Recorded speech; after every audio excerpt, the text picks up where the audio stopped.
জমিদার মশাই, অনুমতি পেলে কি একবার ভিতরে আসতে পারি? আরে নায়েব, তুমি এই সময়, ব্যাপার কি? জমিদার মশাই, এই চিঠিটা পেলাম, আপনার দরজার বাইরেই কেউ ফেলে রেখে গিয়েছিল। আমার নামে চিঠি? কই, কি লেখা আছে তাতে? তা খুলে একবার পড়ে দেখো তো। বেশ জমিদার মশাই। জমিদার মশাই, শুনেছি গরিবের থেকে খাজনা নিয়ে আপনি নিজের ধনরত্নের ভাণ্ডার বেশ ফুলিয়ে ফাঁপিয়ে তুলেছেন। যেইখানে প্রজারা খেতে পাচ্ছে না আপনার রাজত্বে দুই মুঠো, সেইখানে আপনি তাদের ওপরে অধিক খাজনার বোঝা চাপিয়ে তাদের সর্বস্ব হরণ করছেন। কিন্তু এইবার আপনার পালা। আমাদের দল খুব দ্রুত আপনার অগাধ ধন সম্পত্তির ভাণ্ডার লুট করতে আসবে বলে মনস্থির করেছি। শুধু আগাম জানিয়ে দিলাম সংবাদটা, পারলে আটকে দেখান। আর শুধু তাই নয়, বাধা দেওয়ার চেষ্টা করলে পরিণতিতে যে রক্ত বন্যা বইবে সেই সতর্কতা আগেই দিয়ে রাখছি। পড়া শেষ করে লেখার নিচে চিঠিদাতার কোনো নাম দেখতে পেল না নায়েব দুর্গাচরণ। সেইখানে শুধু ক্ষুদ্র লাল কালির হরফে লেখা কালী। নায়েব মশাই এইবার চাইলেন জমিদার বাবুর দিকে। জমিদার বাবুর কপালে ঘাম জমতে শুরু করেছে। এতক্ষণ উনি দাঁড়িয়েছিলেন, কিন্তু ওনার চোখের দৃষ্টি অন্ধকার হয়ে এলো আর উনি মাটিতে লুটিয়ে জ্ঞান হারালেন। নায়েব তাই দেখে ডেকে উঠল উৎকণ্ঠিতভাবে, ওরে ওরে, কে কোথায় আছিস রে? শিগগিরই জল নিয়ে আয় রে। জমিদার বাবুর বোধহয় অসুস্থ বোধ করছেন, তাড়াতাড়ি আয়। জমিদার মশাইকে জলের ছিটে দিয়ে তারপর বিছানায় শুয়ে দিলেন। জমিদার গৃহিণী পাখা দিয়ে বাতাস করছিলেন ক্রমাগতভাবে। শেষমেশ জমিদার বাবু চোখ মেলে চাইলেন আর সবার প্রথমে নায়েবকে ডাকলেন। নায়েব, কই তুমি? আমার তোমার সাথে দরকার আছে। হ্যাঁ হ্যাঁ, বলুন জমিদার মশাই, কি জিজ্ঞাসা করবেন? তোমরা এখন আসতে পারো, আমার নায়েবের সাথে গুপ্ত কথা আছে। কথাটা বলতেই সকলে কক্ষ হতে বেরিয়ে গেল। এইবার জমিদার বাবু ভীতস্বরে নায়েবকে উদ্দেশ্য করে বলে উঠলেন, নায়েব, এ নিশ্চয়ই ওই শম্ভু ডাকাতের কাজ। আমার যে পরিমাণ বিপুল সম্পত্তি আছে সেইটা আর কি তাহলে ওই শম্ভু ডাকাতের দলবল চোখের সামনে লুট করে নিয়ে চলে যাবে? চিন্তা করবেন না জমিদার বাবু, আমার কাছে একটা উপায় আছে। যদি আমার কথা শুনে একবার ওইখানে যেতে পারেন, তাহলে সাপও মরবে, লাঠিও ভাঙবে না। বিছানার পাশেই জ্বলছিল একটা হ্যারিকেন। হ্যারিকেনের মৃদু আলোতেই কক্ষটা আলোকিত হচ্ছিল। নায়েব ওনার কানের কাছে মুখ এনে কি সব কথা ফিসফিসিয়ে বলতেই ওনার ঠোঁটের কোণে একটা শয়তানি হাসি ফুটে উঠল।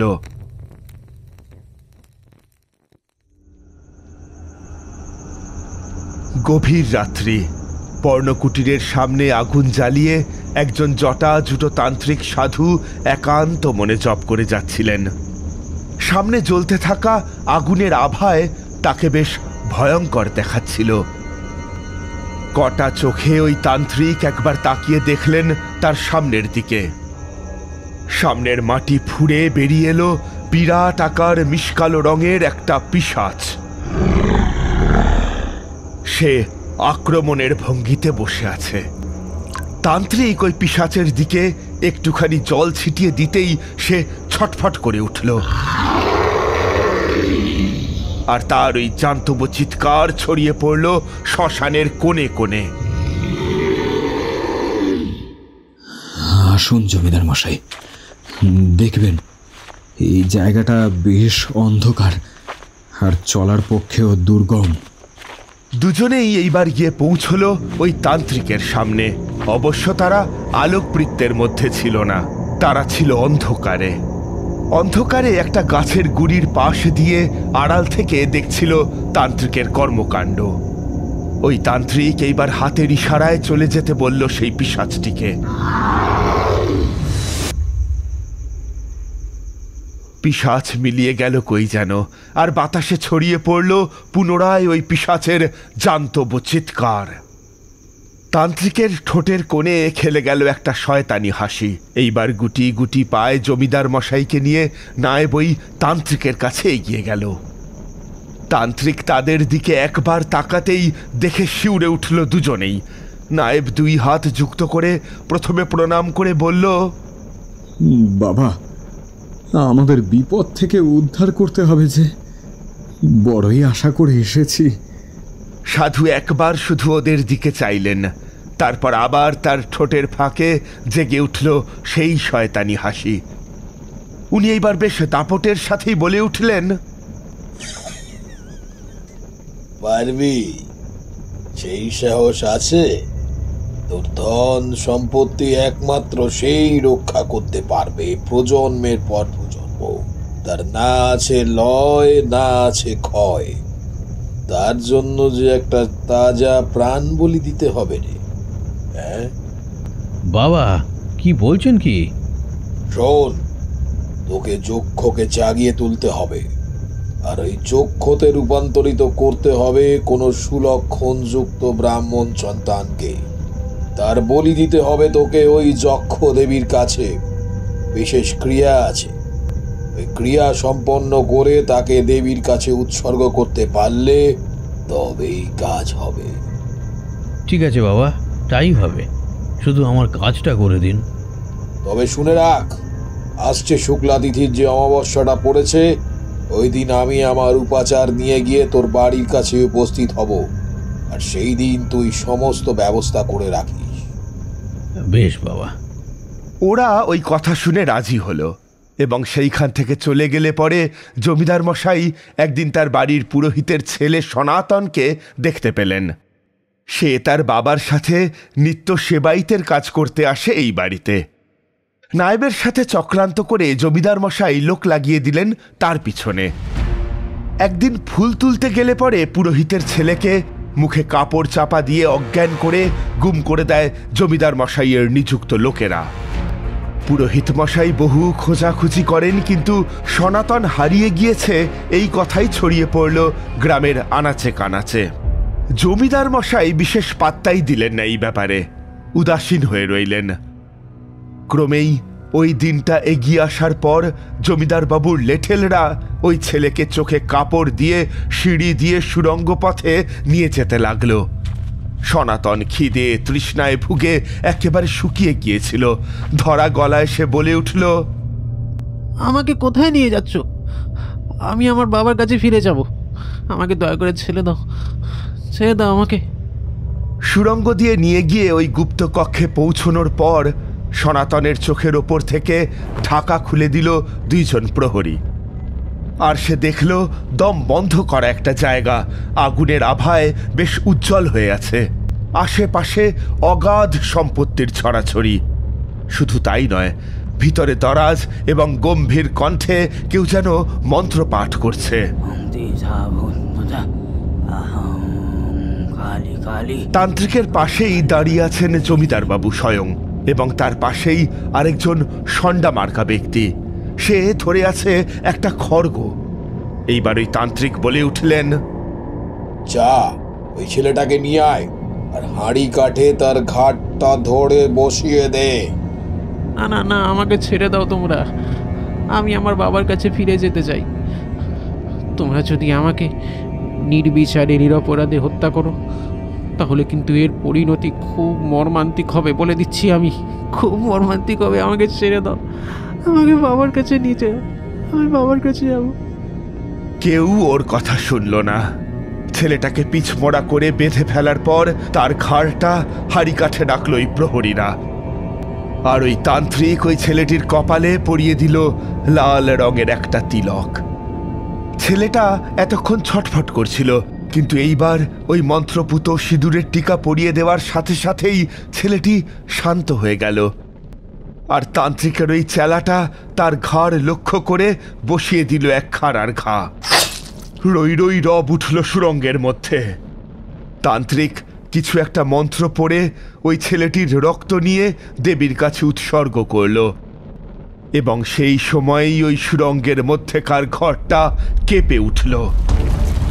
আগুনটা নিভু নিভু হয়ে শেষ অবধি ঘরটা অন্ধকার হয়ে গেল, আর এই দম বন্ধ করা পরিবেশে কয়েকজনের মরণ আর্তনাদ ধ্বনিত হতে থাকলো। আসুন ঠাকুর মশাই, আসুন। এই হলো গিয়ে আমার পৈতৃক ভিটে। এখানে আমাদের বেশ অনেক প্রজন্মই বাস করেছে। আসুন ঠাকুর মশাই, আসুন। মুকুন্দর সাথে যখন গিয়ে পৌঁছলাম তখন বেশ বেলা গড়িয়ে গিয়েছে। আর শুধু তাই নয়, সে আমাকে তার বাড়িতে নিয়ে এসেছিল বেশ নিরুপায় হয়েই। আমি বহুদিন এক স্থানে থাকি না, সেইটা তো তোমরা জানোই। তা প্রতাপপুর গ্রামে এসে পৌঁছতেই একটা গাছের নিচে চলার ক্লান্তিতে অবসন্ন হয়ে বসে পড়েছিলাম। ওই সময় আমার চোখে পড়ল যে মুকুন্দ একাই চলে যাচ্ছে গ্রামের মেঠো পথের উপর দিয়ে, আর তাকে আষ্টে পৃষ্ঠে ধরে আছে দুইটি কালনাগিনী সাপ। তা দেখেই আমি বুঝেছিলাম যে সে বিপদের মধ্যে আছে। তাই আমি তার কাছে যেচে গিয়ে তাকে ডেকে বলি তার বাড়িতে কিছুদিন থাকা যাবে কিনা। সে আমার দিকে বিস্ময়ের দৃষ্টি নিয়ে বলেছিল, আসুন, আমার বাড়ি এখান থেকে খুব একটা দূরে নয়, কাছেই। ওই যে বিরাট বাড়িটা দেখতে পাচ্ছেন, ওইটাই, ওখানেই যেতে হবে। আমি সেই সূত্রেই তার বাড়িতে গিয়েছিলাম, আর সেইখানে গিয়েই আমার মনের কোণে জেগে ওঠে এক প্রকার ভয়ের ইঙ্গিত। এই বাড়ির প্রতিটি ইট কাঠ পাথর যেন অভিশপ্ত। ভিতরে ঢুকেই একজন বয়স্কা স্ত্রী লোককে দেখতে পেলাম। সাদা থান পরে বৃদ্ধা দাঁড়িয়ে আছেন। দেখলাম তার মুখ রোগে ক্লিষ্ট আর পাণ্ডুর বর্ণ হয়ে গিয়েছে। সঠিকভাবে দাঁড়িয়ে থাকতেও কষ্ট হয় বলে একটা লাঠিকে সাহারা করেছেন তিনি। আর বাড়ির মাথার ওপর একটা অদ্ভুত ধরনের জীবকে উড়তে দেখলাম। চক্রাকারে ঘুরে ঘুরে উঠছে। মাঝে মধ্যে তার চক্র ছোট হচ্ছে, আবার সে উপরে উঠে যাচ্ছে। সূর্যের তেজে ভালোভাবে দেখা যাচ্ছিল না কিছুই। চোখের দৃষ্টি ধাঁধিয়ে যাচ্ছিল, তবু আমি চোখের ওপর হাতটা আড়াল করে রাখলাম, আর স্পষ্ট দেখলাম যে একটা বিরাট ডানাযুক্ত শকুন তার প্রখর দৃষ্টি নিয়ে তাকিয়ে আছে নিচের দিকে।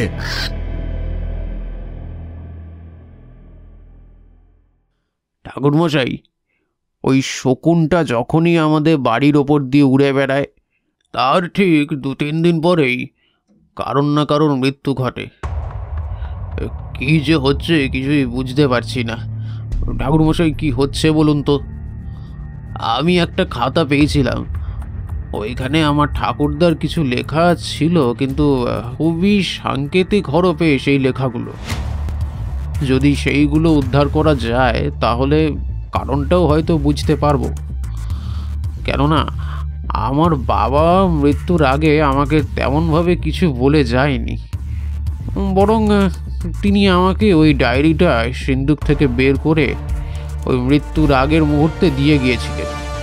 আর এইটা বলেছিলেন যে, মুকুন্দ, এইটা তুই রাখ। আমাদের জমিদারির অংশ এখন পড়ে গিয়েছে, তাই তোকেই আমি এইটা দিলাম। এই বাড়িতে গুপ্তধনের হদিশ আছে, সেইটা যদি তুই খুঁজে পাস তাহলে অগাধ ঐশ্বর্যের অধিকারী হবি। কিন্তু কিন্তু সাবধান, ওইটা কিন্তু সহজলভ্য নয়। ওই সম্পত্তি পাহারা দিচ্ছে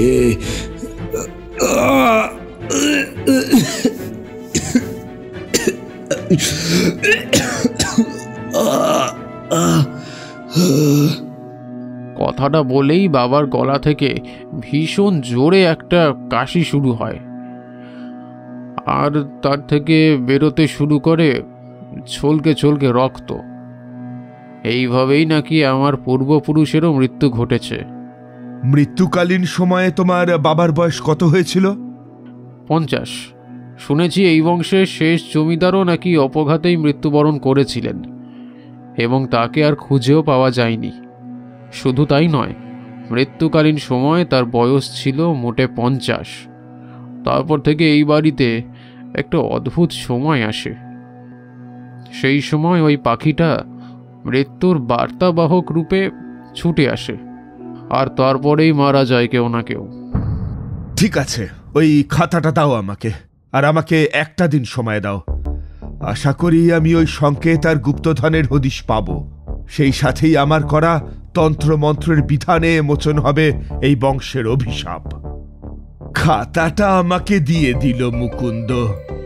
ওই খাতাটা ছিল লাল রঙের শালু কাপড়ে মোড়া। ওইটা নিয়ে জমিদার বাড়ির অন্দরমহলে আমার জন্য বরাদ্দ ঘরে গিয়ে খুলে দেখলাম, কিন্তু কিছুই পেলাম না। সম্পূর্ণ সাদা পৃষ্ঠা। বলেন কি ঠাকুর মশাই, ওই খাতাতে কিছুই লেখা ছিল না? হ্যাঁ, আসলে তন্ত্রের এমন অনেক গুহ্যক্রিয়া আছে যা দিয়ে তোমার লিখিত বয়ানকে গুপ্ত করতে পারো মন্ত্র শক্তি দিয়েই। মন্ত্র কি ছিল সেইটা আমার জানা ছিল না, কিন্তু আমিও তারানাথ তান্ত্রিক, অনেক ঘাটের জল খেয়েছি।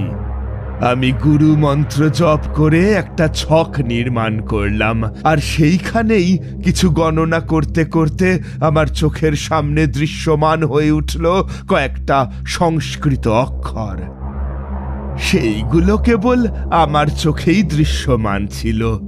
ওই অক্ষরগুলোকে যুক্ত করতেই আমি পেয়ে গেলাম সেই মন্ত্রটা। ধূপ জ্বালিয়ে ওই মন্ত্রটা সেই সময় জপ করতেই আমার সামনে বন্ধ থাকা ওই খাতাটা খুলে গেল, আর ধীরে ধীরে সাদা পৃষ্ঠার ওপর ফুটে উঠল গুপ্ত লেখা। ওই লেখাটা ফুটে উঠতেই আমি দেখলাম যে এই বাড়ির পিছনে একটা অতীব গুচ্ছ দরজা আছে। ওইটা ঠেলেই প্রবেশ করতে হবে। খানিক পরেই আমার কাছে মুকুন্দ এসে উপস্থিত হলো। সে আসতেই আমি তাকে ওই খাতাটা দিয়ে বললাম, মুকুন্দ, আমাকে একটু সাহায্য করতে হবে। তোমাকে আমি এই বিপদ থেকে উদ্ধার করতে পারবো আশা করছি, কিন্তু তার আগে তোমাকে আমার সাথে সুড়ঙ্গ পথে নেমে গিয়ে ওই জায়গায় যেতে হবে। এই বাড়িতে মাটির নিচে একটা সুড়ঙ্গ আছে, ওইখানেই তোমাকে আমার সঙ্গে যেতে হবে। কাজটা হয়তো আমি একাই করতাম, কিন্তু এই বংশের রক্ত বইছে এমন একজনকে সঙ্গে নিতে হবে। ক্রমেই সূর্যদেব অস্ত গেলেন, এবং অন্ধকার যখন বেশ ঘনিয়ে এসেছে, আশপাশটা যখন বেশ চুপচাপ, যখন আমি আর মুকুন্দ হ্যাজাক বাতি নিয়ে নেমে এলাম ওই বলে দেওয়া সংকেত অনুসারে নিচে, সেইখানে নিচে নেমে দেখলাম যে একটা বড় মাপের পাথর সিঁড়ি দিয়ে নামার মুখটা ঢেকে রেখেছে। আমি আগেই পড়ে নিয়েছিলাম ওই খাতাটা, সেই কারণে একটা চিহ্ন এঁকে দিলাম ওই পাথরের ওপর, আর সেই মন্ত্রটাই পড়লাম যেইটা দিয়ে ওই খাতাটা বন্ধন করা ছিল। আর ওই মন্ত্রটা পড়ার পর মুকুন্দকে বললাম, মুকুন্দ, এইবার তুমি এই পাথরের ওপর হাত রাখো। সে আমার কথা শুনে ওই পাথরের ওপর হাত রাখলো, আর ওইটা জাদু বলে একপাশে সরে গেল ঘর ঘর শব্দ করে। এইবার আমি আর মুকুন্দ হ্যাজাকের আলোতে দেখতে পেলাম যে ভিতরটা নিকষ কালো আধার। পথ ঢালু হয়ে নিচে নেমে গিয়েছে। আমরা ওই পথেই পা বাড়ালাম।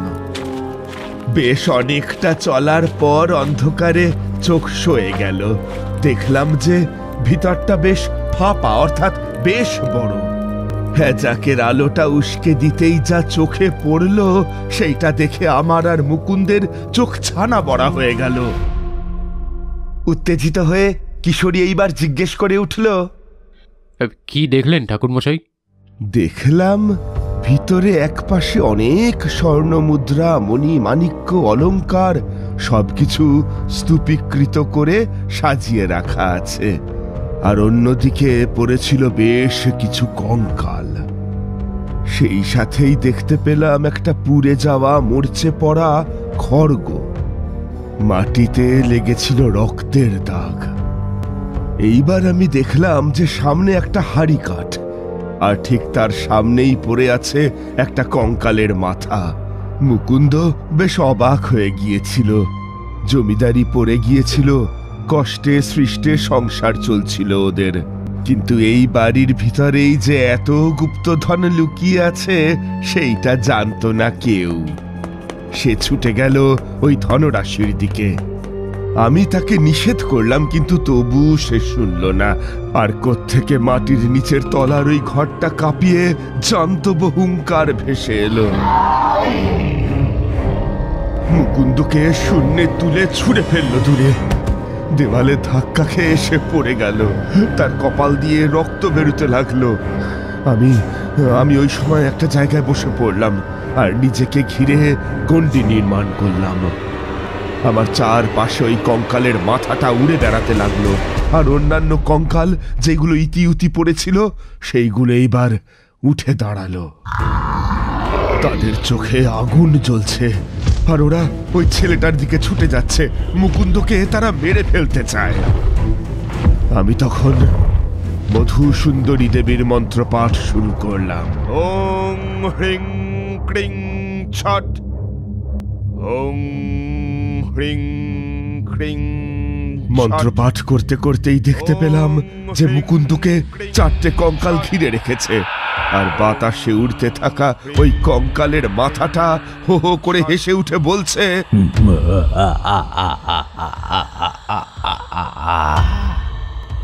এইখানে যখন একবার এসেছিস তখন প্রাণ হাতে নিয়ে আর কোনোদিনও ফিরে যেতে পারবি না। আমার মতো নিরাপরাধ একজনকে বলি দিয়ে যক্ষ করে রাখার ফল যে কি হতে পারে এইবার তোরা বুঝতে পারবি। এইবার তোদের শেষ করব আমি, আর যক্ষতে পরিণত করে দেব। এইবার তোকে তোদের বংশের সঞ্চিত অগাধ ধনসম্পত্তি আঁকলে রাখতে হবে।